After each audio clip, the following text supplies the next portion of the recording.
నా పరిస్థితి కానీ 4-5 బిచ్చారుండయి తండ్రులు పోయినరు నేను ముగ్గురు ఉండలము దాన్ని మీరు ఏం చేసుకోండి నాకు పైస వద్దు నా పిల్లలు 5 మంది పిల్లలకు ఇద్దరు కూడా నేను మందు పోసుకొని ఆ చేను కానీ వస్తాం అంత బాధ వస్తుంది బాధ మరి నేను చచ్చిపోయిన నా పిల్లలకు 5 మంది పిల్లలు ఉన్నారు ఇద్దరు కొడుకులు చచ్చిపోయారు ఇద్దరు చచ్చిపోయినారు ఊరు పబ్లిక్ అందన్నాడు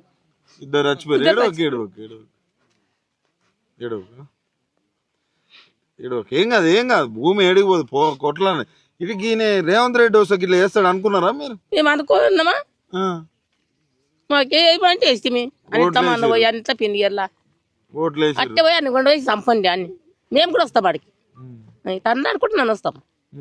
బాధ అవుతుంది రోజు భయం అవుతుందా నాకు భయం లేదు ఎందుకు ఏం భయం లేదు అటు రావాలి అంటే నీ భూమి పోతుందన్న భయం లేదా నా భూమి చాలని నన్ను నడుతుండ నడుచుకుంటే ఎందుకు కొంచెం రాపలు జర ఉండదు అడిగి నడుచుకుంటూ వచ్చింది నడుచుకుంటే ఇక్కడికి వచ్చినా మరి ఆ పిల్లలు చిన్న పిల్లలు ఆ పిల్లలు చూపిస్తే మీరే చూస్తారు ఆ పిల్లలు నేను పిల్లలు ముగ్గురు ముండలం ఇద్దరు కోడలు నేను ముండలు అయితే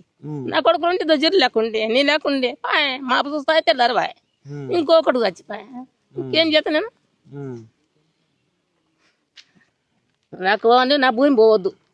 కేసీఆర్ నాకు మంచి ఇచ్చాడు మాకు మీకు మంచిగా ఇచ్చిండు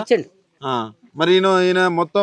మార్పు చేస్తా అన్నాడు ఎట్లా ఉంది ఏం మార్పు చేసాడు ఆడపిల్లకి ఇస్తాను 25,000 కోడళ్ళకు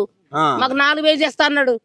5,000 ఇస్తాను ఇంకా వస్తాను రాకుంటే 5,000 చేస్తాం మొత్తం కానీ ఈ కాపుదాన పోతా రేపు ఉండయి భూమి మీరు వాళ్ళతో ఏళ్ళ పోతాం రేపు పోతాం మన పోతామా అయిపోతుంది ఇంకేడ పోతుంది మేము ఏదైతే మంది తెచ్చుకుంటాము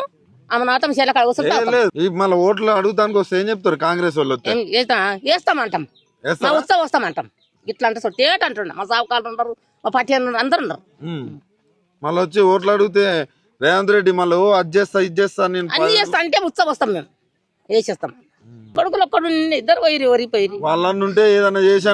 సాదుకునేటోళ్ళు సాదుకుంటారు ఇప్పుడు నాకు ఎవడు గంజి వస్తాడు చెప్పు కోడళ్ళని పిల్లల్ని అందరు నువ్వే చూసుకుంటున్నావు నేను చూసుకుంటుండా కాపుదాన పొలతో అడుకొచ్చుకుంటూ ఈ బిచ్చంతో నడుకొచ్చుకొని పెట్టుకుంటున్నా ఓహో బిచ్చం అడుకొచ్చుకుంటున్నావు మరి ఏం చేస్తా ఊర్లో అవుతుందా ఎవ్వకోవాలి అంటే ఏం కాదు మాది వాళ్ళతో అడుగుతలేను దాంట్లో మీరు ఏం చేయండి అంతే భూమి ఇచ్చే పరిస్థితి అయితే లేదు ఇయ్యను నా పాన పోయిన సరే నేను మందు 5 నేను నాతో 6 మంది అయితే కదా మందు వస్తుంది నా భూమికి వస్తా